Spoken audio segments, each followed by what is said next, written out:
The diamonds are forever. Hi everyone, this is AFCRDTV and welcome to highlights of Cogenhoe United against AFC Rushden Diamonds from the UCL Premier Division on Tuesday evening. So even with Spalding well ahead in first position, there's still plenty to play for in the UCL Premier as the season starts to enter its crunch months. And this Northamptonshire derby was something to look forward to for fans of both teams. And it was Cogenhoe who had the best of the first half. Tom McGowan first off rattling the crossbar with a crashing header. And then later on it was striker Tom Liversidge with a rasping drive from distance going just over. That before the other number 9, Russ Dunkley, brought the best out of evergreen keeper Darren Watts for Cogenhoe. And as the home side came into it more, tricky winger Elliot Lamb-Johnson cut the ball back as far as McGowan again, although his drive couldn't find a way past Matt Finley. Then it was Matt Gearing's turn to have a shot, although that didn't trouble Watts too much. Before Cogenhoe thought they'd taken the lead after a header forward from Tom Liversidge almost crossed the line, although the Diamonds' back line just about managed to scramble it clear. And as the first half drew to a close with a couple of chances for Cogenhoe, they didn't do too much more to trouble Finley in the Diamonds' net. So half time in this one, Cogenhoe 0, AFC Rushden Diamonds 0.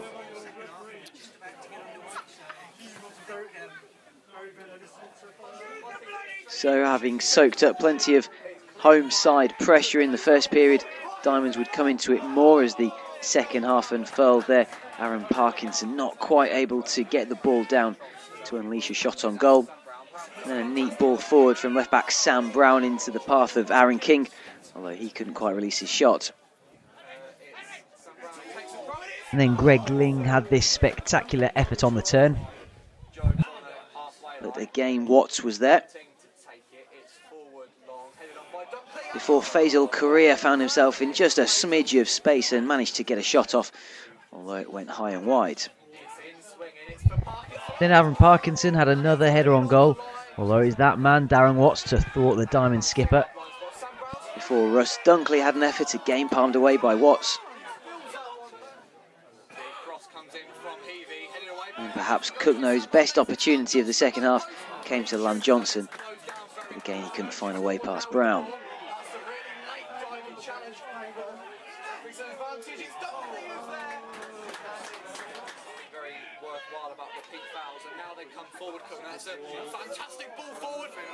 So as the game came to an end, it was certainly a victory for the keepers more than anything else. Full-time Cogenhoe United 0, AFC Rushden Diamonds 0. This keeps Diamonds in second place in the UCL Premier Division. Here I am with new AFC Rushden Diamonds goalkeeper Matt Finley, following a first ever scoreless draw here at Compton Park. Matt, what do you think to the game? It's a hard-fought game, I think. Chances either end, really. Thought we could have probably nicked it at the end, but weren't to be tonight, I don't think. And Darren in the other goal made a couple of good saves in the second half. Do you know Darren well? Yeah, I know Watsy, yeah. I've been at a couple of clubs with Watsy. He's decent, still good keeper, yeah. And of course you started the season at Cogenhoe, yeah, and played against us at the Dog and Duck, yeah, where we scored 4. Yeah. What did you think Peaksy and Starmsy came in for you after that? I'm not sure.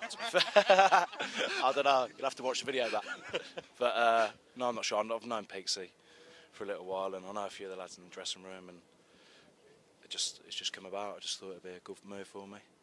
And we know goalkeepers get better as they get older. Yeah. So at 26, yeah, you're at the peak of your career. Can you tell us a bit about where you've been before you arrived at AFC Rushden Diamonds? I've been about a bit. I've started off in Northampton as an apprentice, and I've gone on to Bedford, Oxford City, Brackley, Cogenhoe, Stamford last year, Bedford Town. I've had a few clubs. And how are you finding it at AFC Rushden Diamonds? Yeah, it's been good, yeah. Yeah, it's been good. I'm enjoying it in the minute. It's nice to be up there and challenging for it. I still think 12 wins from now, or 11 wins, whatever it is, stay in the hunt as long as possible. And you seemed to sign on bonfire night, and we didn't see you until Saturday. Was that frustrating for you? Yeah, it was frustrating.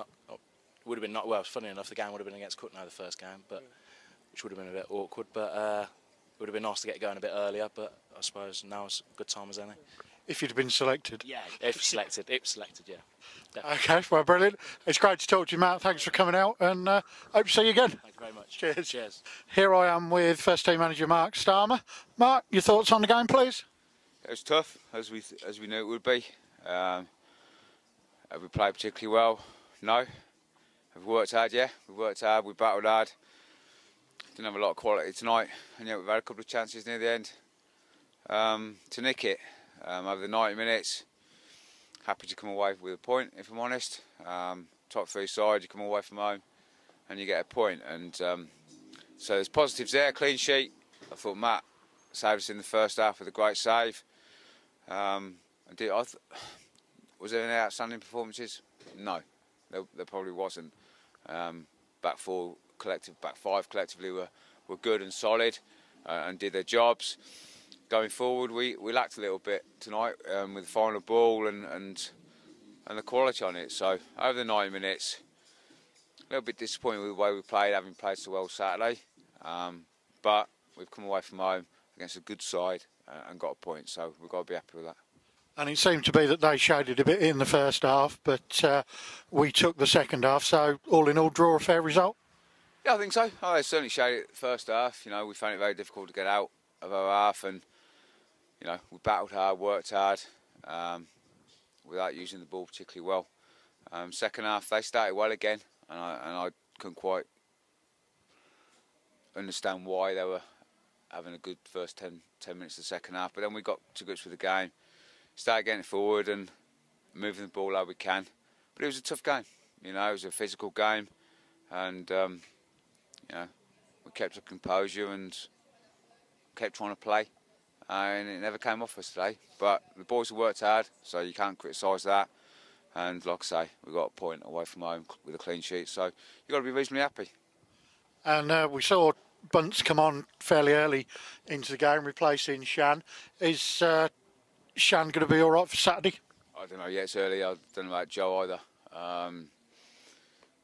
Both took knocks. Shan usually shakes his off, but he doesn't usually go down and start slapping the floor and, you know, in pain, so that hurt him.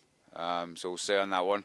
But it was good to get Bunce in, and it was a tough call whether to put him in from the start. But we felt, having played so well Saturday and won Saturday comfortably, that the boys deserved another shout. And so we kept the same side, and Saturday might be different with injuries and that, and we'll see. And yeah, having for some of them having played 2 games in a few days on fairly heavy pitches, you'd be looking at legs and minds as much as anything. Yeah, I mean, you know, they want to play games. They'd certainly play games and train, if we're honest. So, you know, that doesn't. At the end of the day, we've come to a good side, and that's what we've got to remember. They're a decent side. They've had some good results. It's on their patch, and you know, we've come away with a point. So the boys are reasonably happy with that. They're disappointed that they haven't created enough and the quality wasn't there, but they're reasonably happy with the effort they put in. Yeah, well, I don't think anybody would disagree with that. So we go to Newport Pagnell on Saturday. We look forward to that, and speaking to you after that. Good, hope so, and we'll be fresh for that one. Cheers.